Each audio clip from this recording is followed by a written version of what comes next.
दिन आप लोग अपने पल्ले से देखिए, कोई चीज पढ़ाया जा रहा है, कोई ज्यादा उसको ग्रहण करता है, कोई कम ग्रहण करता है। तो बोले इससे ये पता चलता है कि हर किसी का अवशोषण करने की क्षमता अलग है। ऐसे ही बताइए, आप पिछले दिन प्रयोग किए थे, कापी को छुए, बैग को छुए, अपने बेंच को छुए, तो तीनों का अनुभव अलग अलग है, जबकि तीनों एक ही वातावरण में है।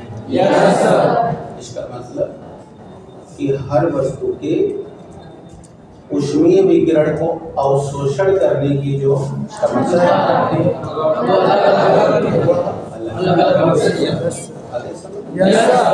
वो तो यही बात करेंगे। पहला अवशोषण क्षमता, एब्जॉर्बिंग पावर।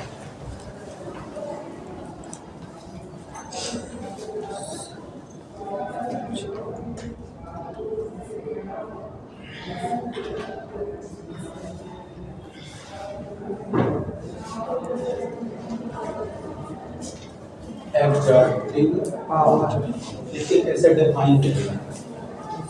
जैसे ये देखिए, ये कोई एक पृष्ठ है, लिख दिया, this is a surface, surface of the. अब इस सरफेस पर यहाँ से सूर्य विकिरण आकर के यहाँ गिरा। तो आप जानते हैं कि किसी स्रोत से चलकर जो सतह पर आता है उससे आपतित का। तो बेटा ये है आपतित विकिरण। अब यह इसमें से कुछ ले लेगा तो जितना ये रिसीव कर लेगा, यानी कि ग्रहण कर लेगा। बोला आपने कहा था वही उसकी अवशोषण।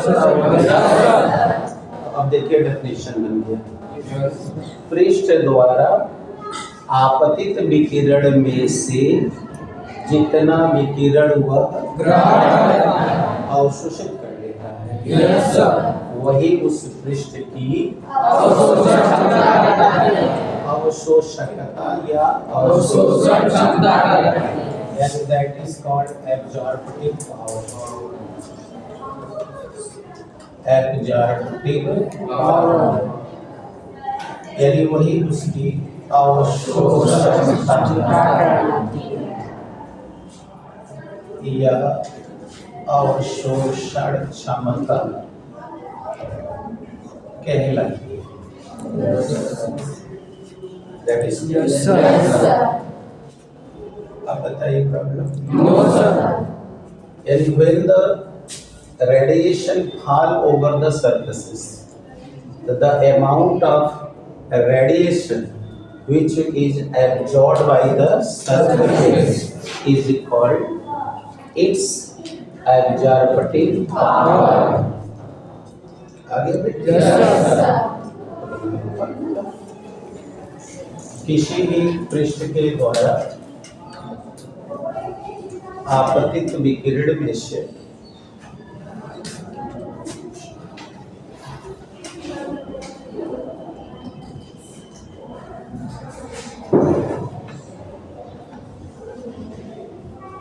आपतित विकिरण जितना विकिरण वह अवशोषित कर लेता है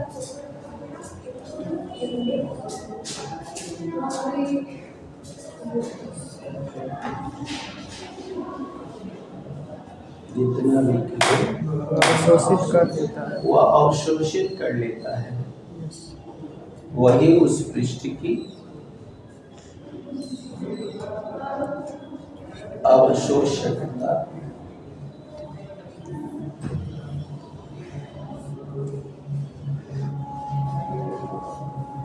या अवशोषण क्षमता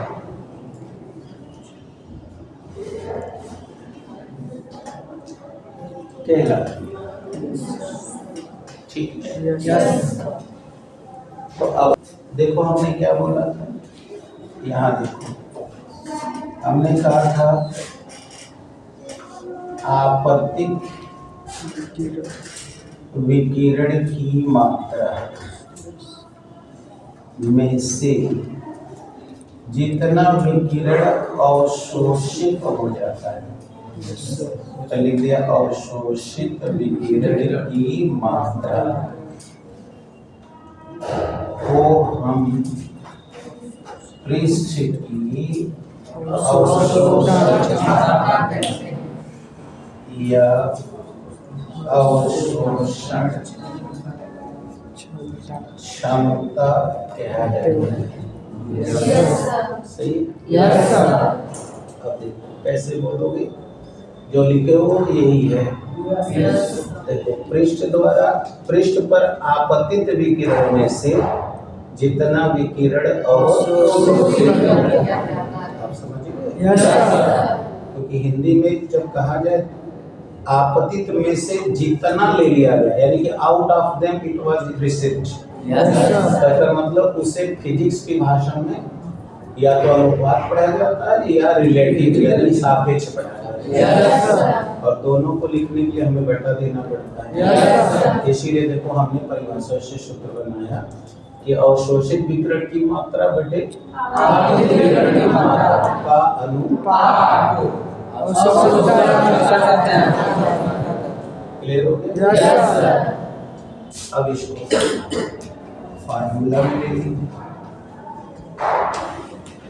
absorptive power is equal to received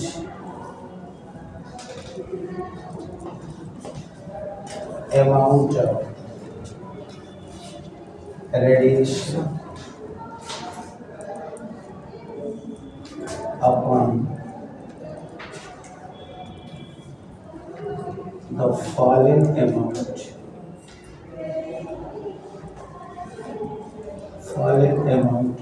radiation। हो गया? Yes, sir। अब इंग्लिश में भी इस तरह बोला जा सकता है, the received amount of radiation out of fallen amount of radiation is जाने रहे is called its absorptive power, क्योंकि हर एक का अलग अलग होगा। अब चलो इस पर एक दो तो जनरल क्वेश्चन। अगर किसी वस्तु की एब्जॉर्प्टिव पावर 20% है, एक मतलब 100 जूल अगर आ रहा है विकिरण, तो 20 जूल ये किसी की एब्जॉर्प्टिव पावर मान लो 60% है, क्या मतलब वही सेम। अगर इसके सतह पर आपतित विकिरण की मात्रा 100 जूल है, तो उसमें से यह केवल 60 जूल अवशोषित करेगा।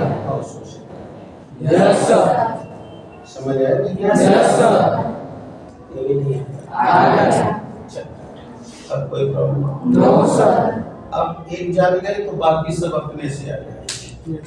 बोलो अब क्या चाहिए? परावर्तकता यानी कि परावर्तन क्षमता लिख लिया है। परावर्तन क्षमता, रिफ्लेक्टरी पावर।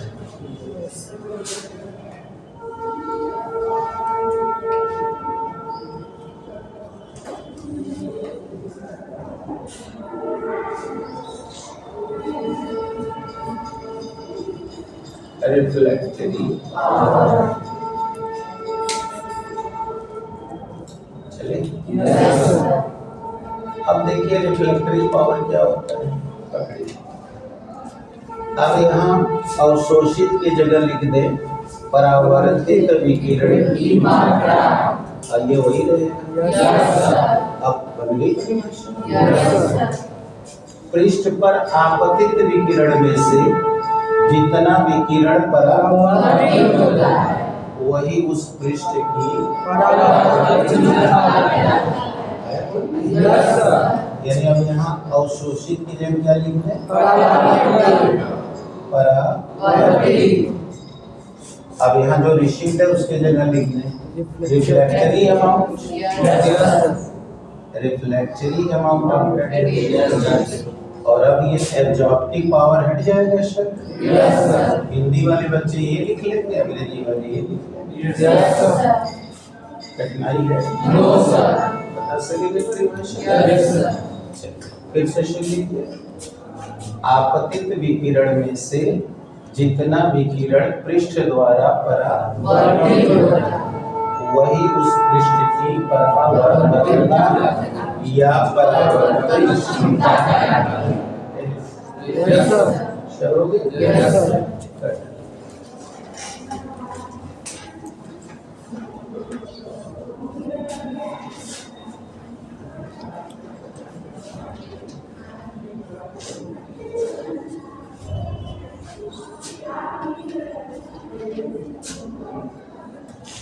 पृष्ठ पर आपतित विकिरण में से जितना विकिरण परावर्तित हो जाता है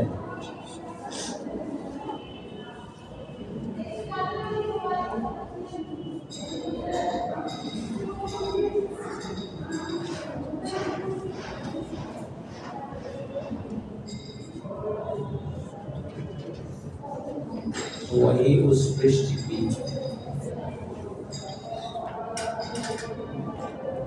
परावर्तकता या परावर्तन क्षमता कहलाती है।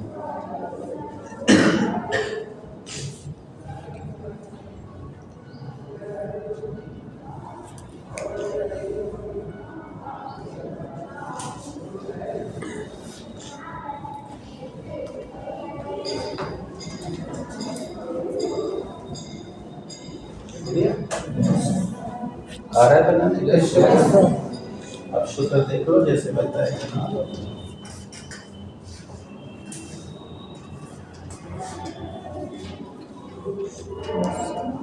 अब इसी तरह से यहाँ भी क्वेश्चन अगर रहे वही एक पृष्ठ की परावर्तकता 20% है, इसका मतलब 100 जूल में से 20 जूल परावर्तित उसने परावर्तित कर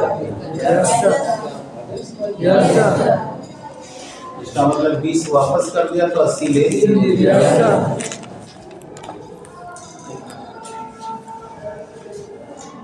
अब तो अब अगला पॉइंट था पारगमन क्षमता।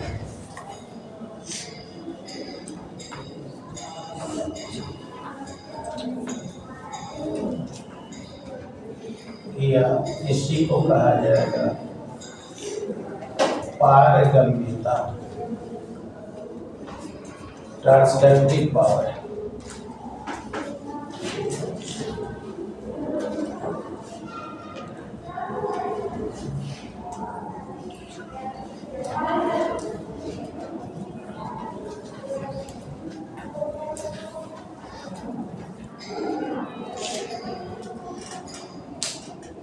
Transductive power.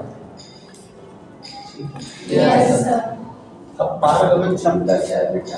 सीधा सा सवाल है कि पृष्ठ पर जितना विकिरण आपतित हुआ उसमें से जितना विकिरण इस पार चला गया, माने उससे होकर अंदर चला गया, उसके पार चला गया, उसी को हम कहेंगे उसकी पारगमन या पारगमन क्षमता।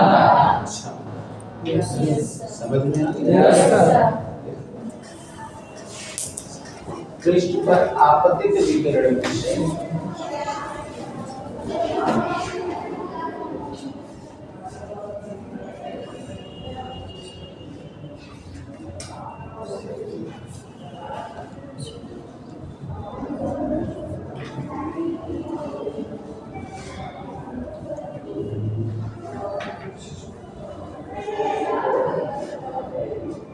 आपतित विकिरण से जितना विकिरण पारगमित हो जाता है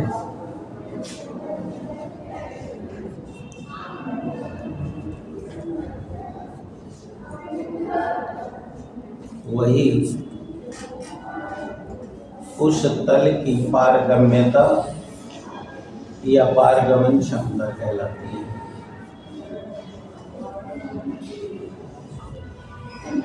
The amount of crossed radiation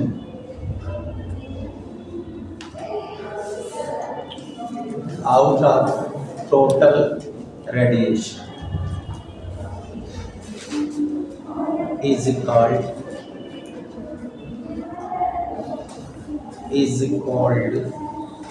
its transductive power। its transductive power। अब बोलो सूत्र बन जाएगा ना? अगर लिखोगे पारगम्यता या पारगमन क्षमता बराबर या लिखोगे पारगमन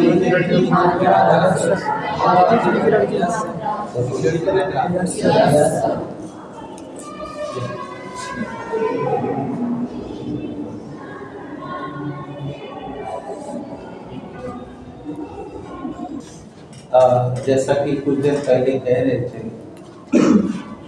कि इस पर हम लोगों को 2-4 कारण डील करना है। तो उस कारण को डील करने के लिए पहले मैं आपको बताने जा रहा हूँ कि प्रकृति में पाई जाने वाली कौन कौन वस्तुओं में अवशोषकता सबसे ज्यादा या सबसे कम, उसी प्रकार किसमें परावर्तकता सबसे ज्यादा होती है अथवा सबसे कम। अब इस पर हम कई कारण डील करेंगे। आगे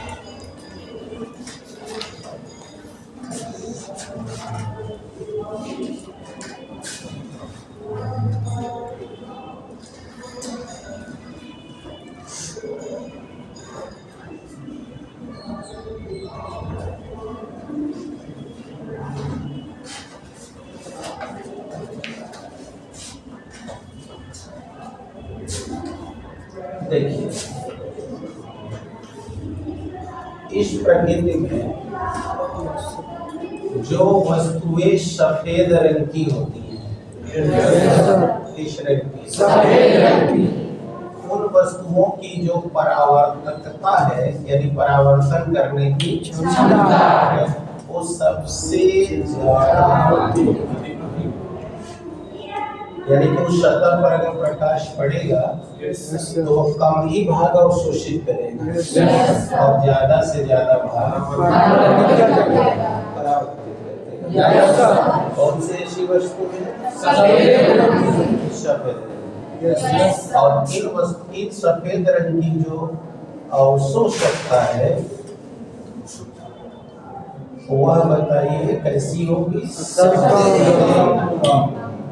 ज्यादा वापस कर दिया तो कमी क्लियर हो गया। अब इस पर आपको 2 कारण है, 2-3 कारण, कई कारण है, जैसे कई कारण बता रहे हैं, सबका उत्तर एक दे दिया। क्या वजह है कि चाय की केतली का बाहरी परत सफेद चमकदार है, राइट? केतली देखे हैं ना?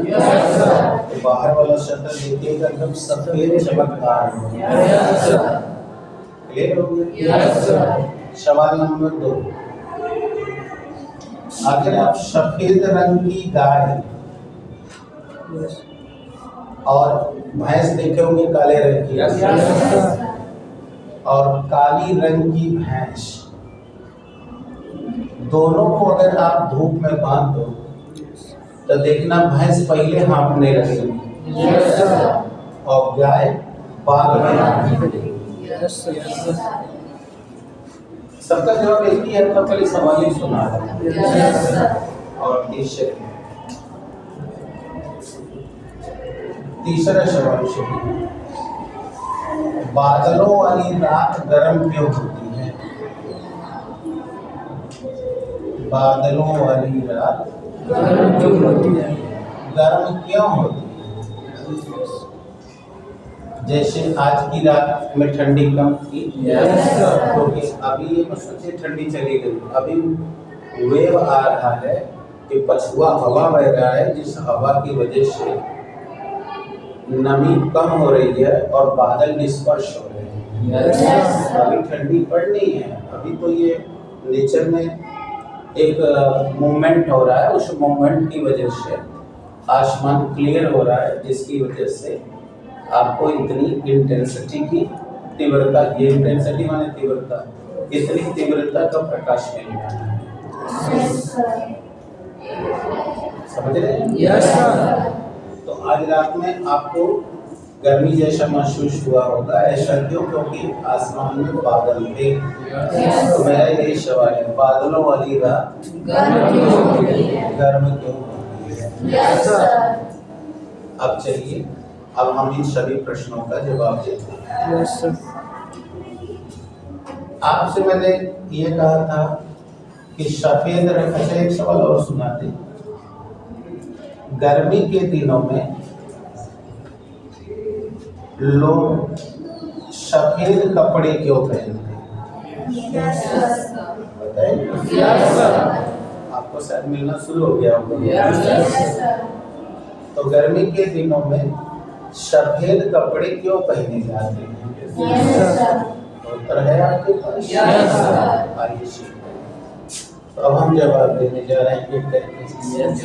सफेद रंग की वस्तु की परावर्तकता सबसे कम है, इसीलिए जब कोई मनुष्य सफेद रंग का वस्त्र पहनता है तो वायुमंडल से आने वाला ऊष्मीय विकिरण उस सफेद कपड़े से टकराकर अधिक मात्रा में परावर्तित हो जाती है, जिससे इस इंसान को गर्मी का अनुभव होता है।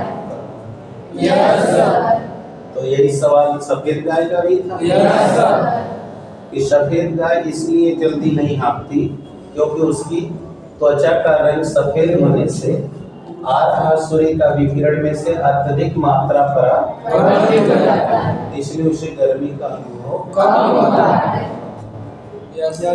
और अब तीसरा सवाल हमने पूछा था कि चाय की केतली का बाहरी सतह चमकदार क्यों होता है?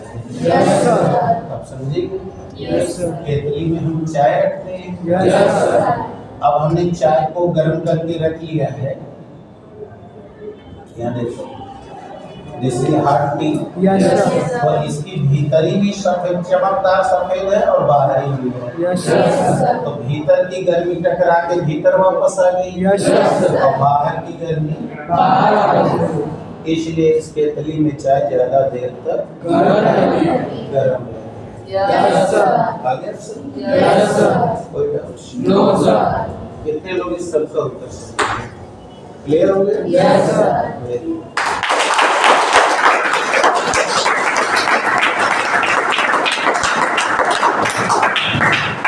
अब हम आपको, अच्छा ये तो नहीं बताया आपको, बादलों वाली रात गर्म क्यों होती है?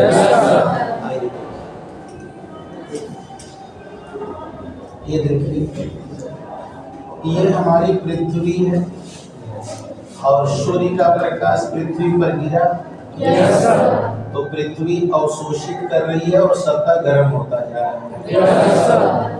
अब जब शाम को सूर्य अस्त तो बोलो अब यहाँ से ऊष्मा का उत्सर्जन शुरू हो गया और ऊपर बादल सफेद रंग के होते हैं। अब ये ऊष्मा गई और बादल से टकराई, बादल ने वापस कर दिया, तो जो ऊष्मीय विकिरण गया था आसमान में फिर से वापस आ गया, तो ये वायुकिरण, इसीलिए बादलों वाली रात।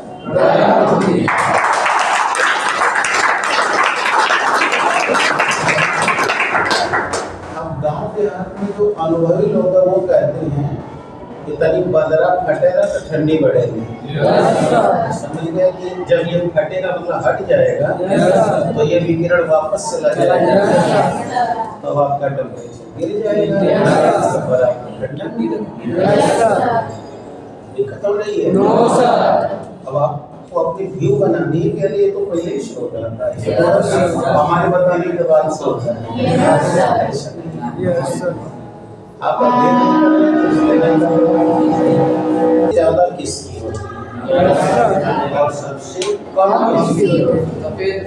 हाँ, ये देखो कोई बच्चा बोल रहा है, तो अवशोषण क्षमता सबसे कम किसकी होगी? हाँ, सबसे कम होगी, राइट? और ज्यादा अवशोषकता रंगीन वस्तु। अभी काला तो रंग नहीं माना जाता, नहीं समझिए, काला तो रंग नहीं माना जाता। क्यों नहीं माना जाता?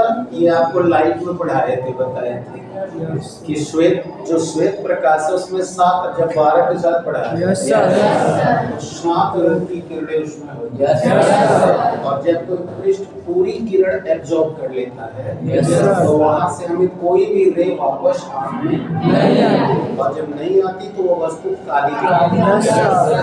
इसीलिए काला रंग नहीं है, सफेद भी रंग नहीं है। सफेद को भी बताए थे कलरलेस होता है।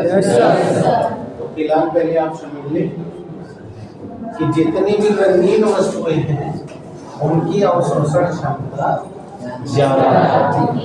तो इसीलिए एक सवाल इस पर पेपर में बनता है कि जाड़े के दिनों में लोग रंगीन कपड़े क्यों पहनते हैं? आपको मिल गया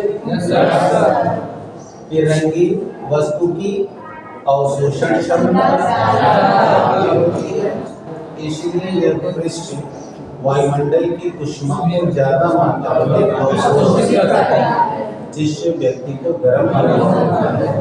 इसीलिए वो जाड़े के दिन में रंगीन पहनते, जैसे आप लोग पहने beautiful dress, beautiful dress. Okay, अब समझ में आ गया आपको? अब इसमें अब एक रहस्य की बात बताने जा रहे हैं। अभी जिसे आप लोग काला कह रहे थे, काला रंग यानी डार्क कलर,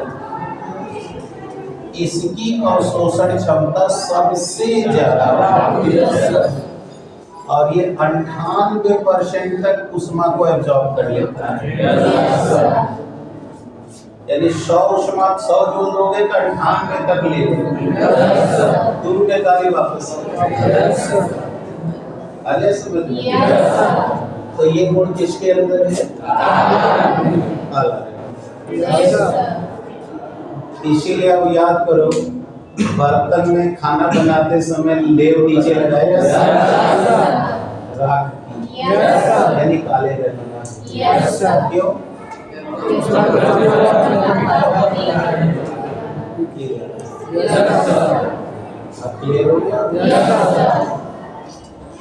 अब इसी तरह आप लोग अपने ऊपर ले लीजिए। अब आप लोग धूप में बैठिए तो सबसे ज्यादा पहले पसीना यहीं से चालू होगा। ऊपर क्या है? काला। तो इसलिए इसकी आवश्यकता ज्यादा हुई, अतः ये पहले गर्म हो जाएगा। और आप तो जानते हो कि जैसे ही आपके बॉडी का तापमान 98.4 डिग्री फ़ारेनहाइट से ज्यादा होगा, हमारी स्वीट ग्लैंड एक्टिव हो जाएगी, यानी पसीने वाली ग्रंथि सक्रिय हो जाएगी, और अब वह कॉम्पेंसेट करके फूल पचक करके अंदर से पानी निकालकर सतह पर डालती है।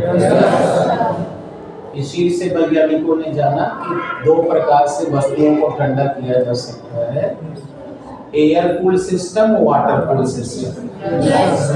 जैसे इंजन वगैरह है तो देखिएगा पानी के द्वारा ठंडा किया जाता है, और आपके घर मोटर हो, मोटर मतलब कोई भी मोटर, जैसे टुल्लू पंप हो, पंखा हो, तो उसमें देखिएगा एक तरफ पुलिया लगा होगा, पीछे में फैन लगा होगा, तो वो एयर कूल सिस्टम है। और यही हम भी करते हैं, बहुत ज्यादा गर्मी लगे तो हमारा भौंकने लगते हैं, आया जाके मुंह धो लेते हैं। तो वाटर कूलिंग सिस्टम और एयर कूलिंग सिस्टम। और जब ये बता रहे थे, एक सेकंड और बता दें कि आपकी पसीने वाली ग्रंथि 100 डिग्री टेम्परेचर पहुंच जाने के बाद इनएक्टिव हो जाती है, यानी 98.4 डिग्री से लेकर 100 डिग्री फ़ारेनहाइट तक ही यह सक्रिय है। और जैसे ही बॉडी टेम्परेचर 100 से बस ये इनएक्टिव हो जाती है। क्योंकि मैंने आपको कई अवसरों पर बताया है कि 35 से 37 डिग्री ही टेम्परेचर हमारे लिए अनुकूल है। इससे कम होगा तब भी हमारी वाइटल एक्टिविटी डाउन हो जाएगी। और जब 100 डिग्री से ज्यादा आपको फीवर हो जाता है तब देखना, जो लोग घर में पढ़े लिखे हैं, अब वाटर कूलिंग सिस्टम खत्म हो गया, अब स्वीट ग्लैंड सक्रिय, तब आपके नर्व्स को बचाने के लिए, ब्रेन को बचाने के लिए कपड़ा भिगो भिगो करके पट्टी किया जाता है। और नहीं करोगे तो इसमें 11 अरब नर्व्स हैं, अब वो आपस में श्रिंक करने लगेंगे, और जब आपस में सटने लगेंगे तो स्पार्किंग से टेंशन होगा, कपार फटने लगेगा, क्योंकि बुखार से कपार फट रहा है। और थोड़ी देर में ये जब आपस में फ्यूज करने लगेंगी तो ब्रेन तुम्हारे शरीर पर नियंत्रण बंद कर देगा और तब तुम बड़बड़ाने लगोगे। जैसे गाँव देहात में लोग कहते हैं कि फलाने अब फटफट बोला दूंगा, उनकी कुछ समझ में तो वो अपने हिसाब से जानते हैं गाँव में क्या होता है। गाँव में मैक्सिमम लोग किसी एक छोटी सी बात को गाथा बना के प्रस्तुत करते हैं। जैसे कहीं सड़क पर एक्सीडेंट हो गया तो कुल जाके गोलियां लेंगे, उठाएंगे नहीं। अब इस वजह कैसे गिर गई वो पत्रक्रमण नहीं है, वो आदमी गिरा हुआ है कैसा लग रहा है। दूसरा कोई शरीर हो तो उठा के पटक के बदले। तो अब आप समझ लो काला रंग यानी काली वस्तु के अंदर क्या हुआ है, इसके अंदर 98% तक एब्जॉर्ब कर लेगा। तो इसी वजह से खाना पकाते समय पात्र के पहले को कालिक से पो दिया जाता है या राख लगा दी जाती है, ताकि ज्यादा से ज्यादा ऊष्मा ये ग्रहण करे और भोजन आपका जल्दी ग्रहण हो जाए। अब श्योर हो गया? यहाँ तक कोई डाउट? तो ये सब इस पे कार्ड थे। अब ये कार्ड मैंने डील कर दिया।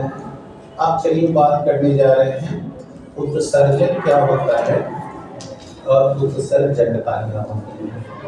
चलिए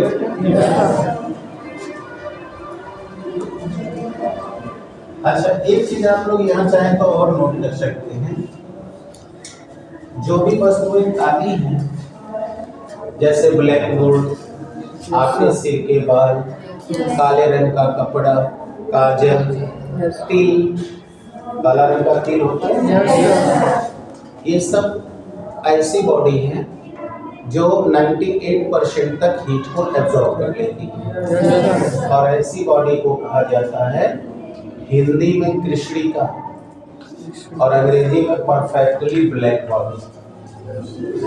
तो एक नंबर का सवाल पूछता है कृष्णिका किसे कहते हैं, तो आपको यही जवाब देना है। कृष्णिका वह पृष्ठ होता है जो 98% ऊष्मीय विकिरण को अवशोषित कर लेता है। ऐसे बॉडी को हम कृष्णिका या परफेक्टली ब्लैक बॉडी कहते हैं। आगे बेटा, यानी a body which absorb the 98%, ये कम से कम करेगा 98, कुछ में तो 100% भी ले लेता है, इसलिए मिनिमम डाटा हम लोग आपको दे रहे हैं।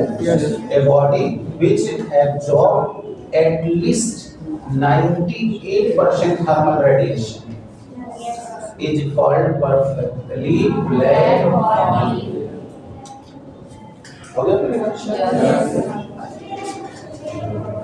तो अब हम बात करें उत्सर्जन और उत्सर्जन।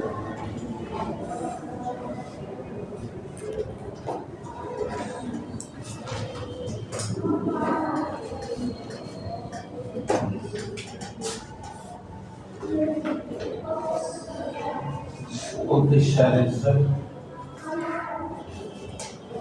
एवं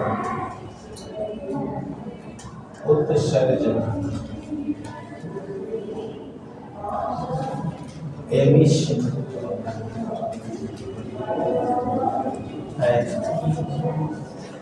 emitting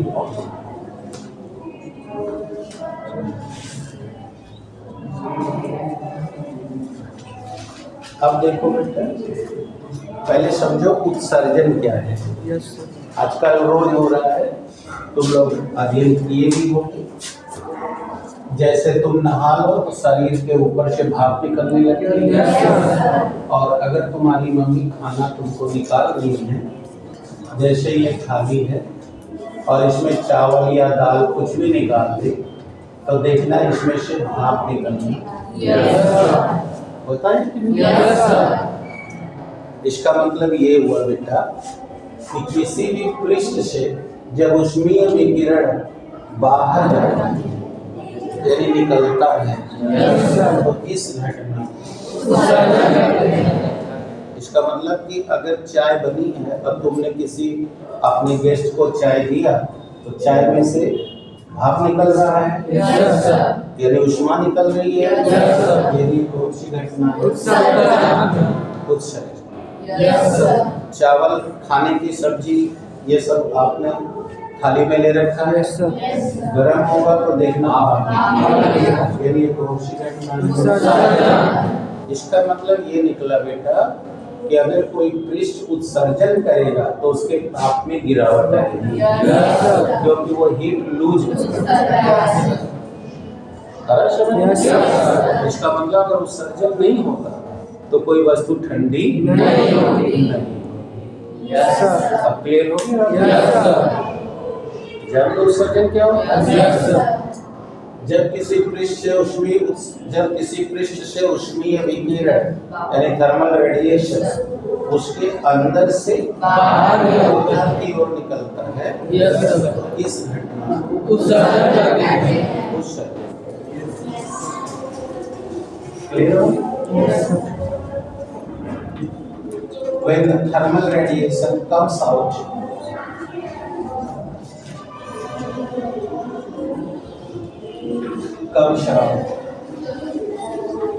from the surface of body,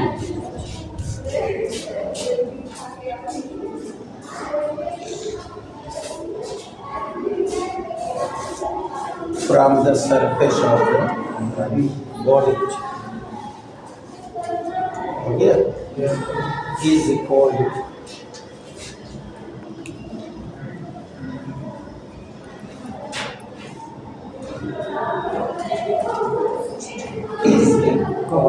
thermal radiation. Sorry, is called emission. सही है? Yes sir. यानी कि किसी भी पृष्ठ के द्वारा, यही ना बात, ऊष्मीय विकिरण का अंदर से बाहर निकलना क्या कहते हैं? यानी गर्मी के दिन में जो तुम घर के अंदर गए और आंच लगा, वो आंच किस वजह से लगा है?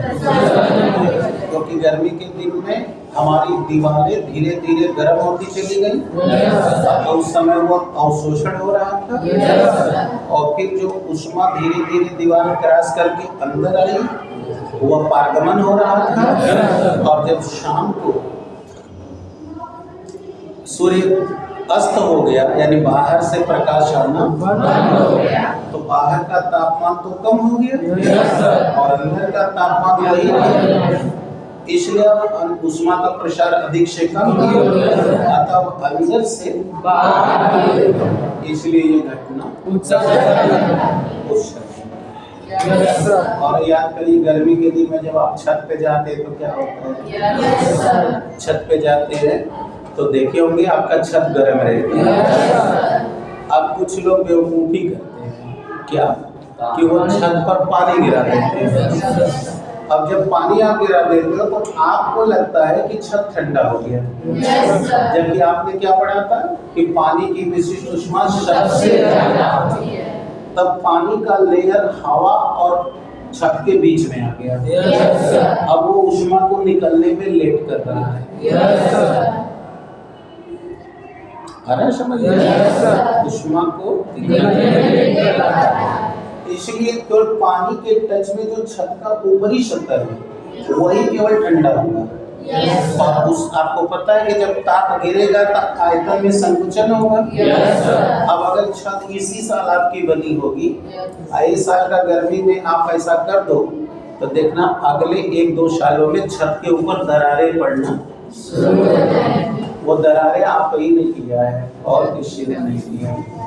जो आपने पानी गिराया छत का ऊपरी छत सिकुड़ा, नीचे की छत का हिस्सा गर्म था तो वो फैला और ये सिकुड़ा, इसलिए दरार। इसलिए अपनी छत पर पानी गिरा के ठंडा करना नहीं चाहिए, बल्कि आपको उसको थोड़ी देर के लिए खुले में रहने दीजिए। छत तो खुले में ही रहेगी तो वो धीरे धीरे ठंडा होगा और वो आपकी घबराने से नहीं होगा। और अगर आप पानी लगा के धोएंगे तो आपकी छत में क्रैक होना स्वाभाविक है। आ रहा है समझ में? नीचे वाला फैल रहा है, ऊपर वाला सिकुड़ रहा है, तो दोनों के बीच में बताओ दरार फटेगी। और आप देखिएगा आज ही जाएगा अपने छत को, कई जगह दरार फट गई होगी, चपड़ी छोड़ दिया होगा, तो कोई आके थोड़ा किया नीचे। इसीलिए जब सरकारी बिल्डिंग बनती है तो फर्श और छत दोनों में देखना वो उसके अंदर ग्लास लगाते हैं। ग्लास की पट्टी देके स्क्वायर मॉडल में मारेंगे ताकि थर्मल रेडिएशन से बालू आयतन प्रसार जो है वो कम से कम हो, जिससे कि ये घटेगा। ऐसे आप अस्पताल में चले जाओ सरकारी, देखना सब फर्श में लगा होगा ग्लास पैड। आगे अब बोलो इतना में कोई दिक्कत नहीं। तो उत्सर्जन क्या है ये समझ में आया आपको? जब कोई भी बॉडी के अंदर से उष्मा बाहर की ओर जाती है तो इस घटना को उत्सर्जन कहते हैं। अब सवाल है उत्सर्जकता क्या है? यदि उत्सर्जन करने की क्षमता। अब आप सोचो, आपने चावल खाई है ना, दाल भी खाई होगी, सब्जी भी, चटनी भी। चटनी तो नहीं गर्म है, चटनी गर्म रहती ही, लेकिन दाल चावल और सब्जी आप अनुभव करिएगा, उसमें दाल सबसे लेट में ठंडा होता है, चावल पहले, फिर सब्जी लेट में ठंडी अनुभव है। दाल खाना तो चलता है ना, नहीं कई लोग को नहीं होगा ना, क्योंकि उन्होंने सोचा ही नहीं ना कभी। क्योंकि जितना घटना बता रहा हूँ क्या बाहर का ही सब आपके साथ रोज बादल का या कुछ जितनी बातें रोज पढ़ते हैं ये क्या विदेश की बात हो रही है, वो आपके सराउंडिंग में रोज हो रही है, बस आप उस पर न्यूट्रल हो इसलिए आपको कुछ नहीं पता है। और जो एक्टिव है वो इन चीज़ों पर रिसर्च करके कॉन्सेप्ट पढ़ा रहा है। तो आपने अनुभव किया कि क्यों, इससे ये पता चल गया कि जिसकी उत्सर्जन क्षमता ज़्यादा है वो जल्दी ठंडा होती है, जिसकी उत्सर्जन क्षमता कम है वो लेट ठंडा होती। अब अपनी मम्मी को देखिएगा, आपको जल्दी से स्कूल जाना है, खाना जल रहा है, तो आपकी मम्मी खटाक से साइंस लगाती है, उस चावल को फैलाती है, एरिया बढ़ाती है, और एरिया बढ़ाते ही देखिएगा उत्सर्जन की दर। अब आइए इस पर पहला सवाल, जाड़ा में एक बिस्तर में सिकुड़ के क्यों सोते हैं? गर्मी में खटिया छेप के सोते हैं, हमारे पर क्यों न सोती, हम अकेले सोते ये और जाड़ा चल रहा है तो एक बिस्तर मार गोड़ हाथ मुंह मिला और छोटा भाई बहन है तो वो कर दूंगा, ऐसा है कि तो आप शायद समझ गए कि जब हम सिकोड़ लेते हैं तो बॉडी का सतह कम होता है, एरिया रिड्यूस होता है और उत्सर्जन दर कम होता है। तो आपकी मम्मी साइंटिस्ट हैं, उन्होंने कट से चावल फैला दिया, अब दाल कटोरी में था तो उसको भी फैला दिया, अब जब यानी मतलब क्या, एरिया बढ़ा दिए तो उत्सर्जकता बढ़ी। आप भी ये करते हो, जाड़ा लग रहा हो, जैसे कि शादी विवाह का प्रोग्राम चल रहा हो, बुफे पार्टी चल रही हो, तो महिलाओं को ठंडी नहीं लगती।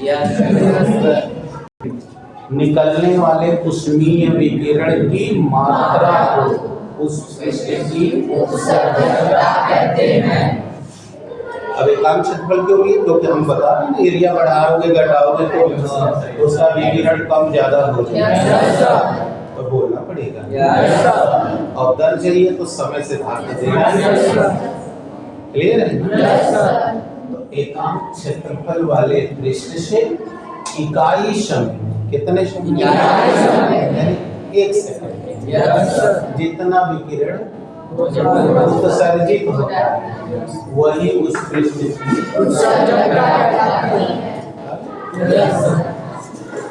सही है।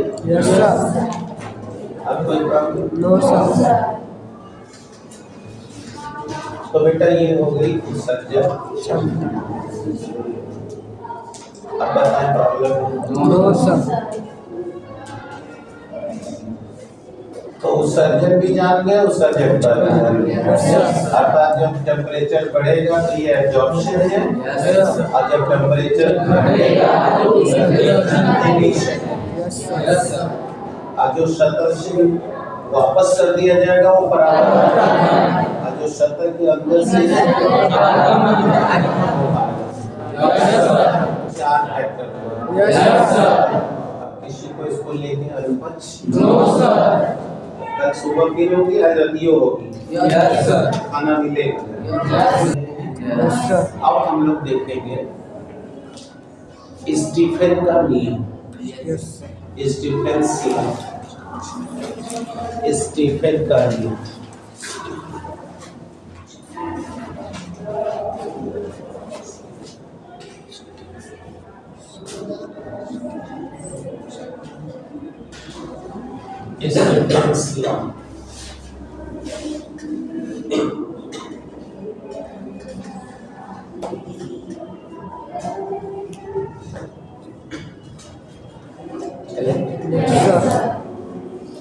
स्टीफन साहब ने किसी भी पृष्ठ से जो उत्सर्जन हो रहा है उसको कैलकुलेट करके एक रूल दिया, और उसी रूल को हम कहते हैं। जैसे मान लो ये कोई एक वस्तु है जिसका टेम्परेचर T डिग्री केल्विन है। अब आप समझिएगा, इसको परमताप पढ़ाया जाएगा, और इसके परितर बताओ ये वायुमंडल है। इसी को आप परिवेश कह सकते हो। तो बोलो अगर वायुमंडल का तापमान इससे कम होगा तो बोलो इसमें से ऊष्मा निकलेगी कि नहीं?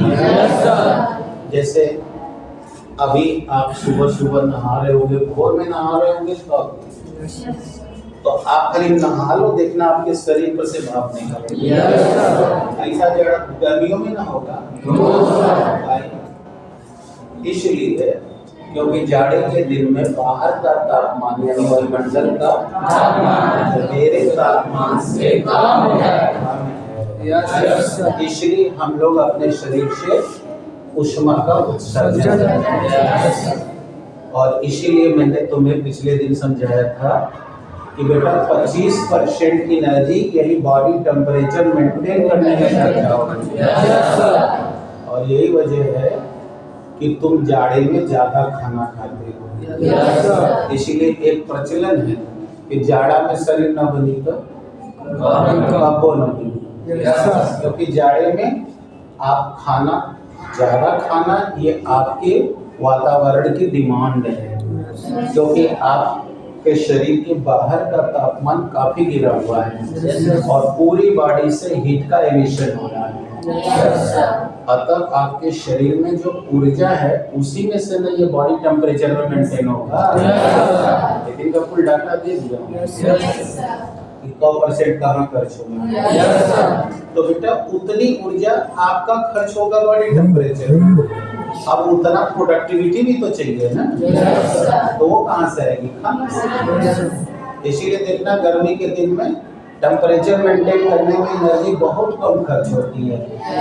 इसीलिए जो दिन ज़्यादा गर्मी हो तो तुम लोग राती को मम्मी से कहते हो मम्मी आज खाने का मन नहीं कर रहा, क्योंकि आपका टेम्परेचर जो लूज हो रहा था वो बहुत स्लो रेट से हुआ है, अतः बॉडी में एनर्जी की कोई कमी नहीं है।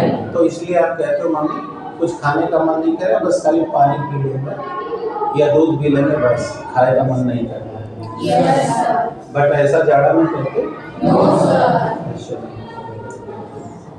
समझ आ गया? तो उन्होंने कहा कि अगर किसी वस्तु का टेम्परेचर 3 डिग्री केल्विन हो और इस पृष्ठ की उत्सर्जकता 3 हो, ये उत्सर्जकता, तो यह उसके परम ताप के चतुर्थ घात के समानुपाती।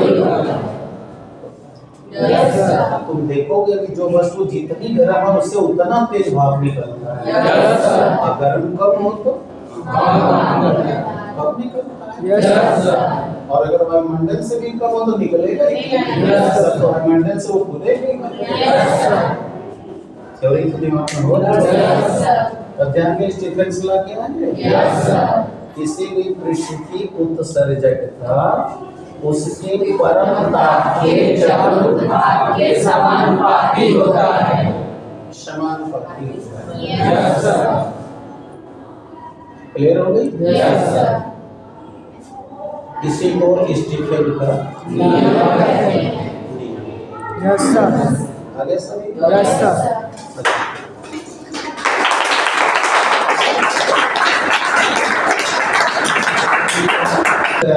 सिग्मा टी पावर 4 जब समानुपाती हटा के बराबर करेंगे तो इसके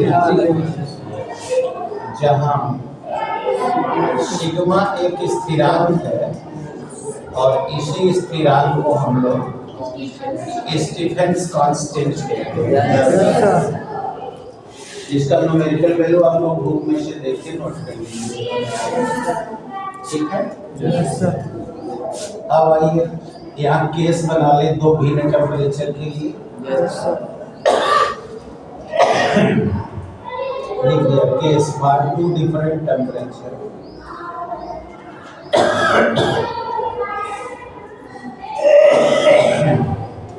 समझी गए? Yes sir. बोलो E proportional to T power 4, तो बोलो E1 upon E2 is equal to T1 upon T2 power 4। आता है ना बनाना? Yes sir.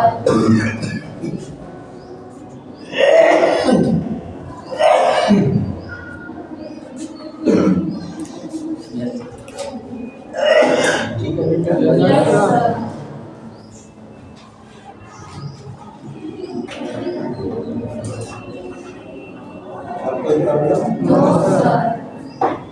ध्यान देना E1 E2 कौन है? Yes sir. T1 टेम्परेचर को उत्सर्जकता है। Yes sir. और याद रहे ये ताप किसमें रीड करना है? सेंटीग्रेड दिया हुआ तो क्या करोगे? 273 जोड़कर सेंटीग्रेड में केल्विन में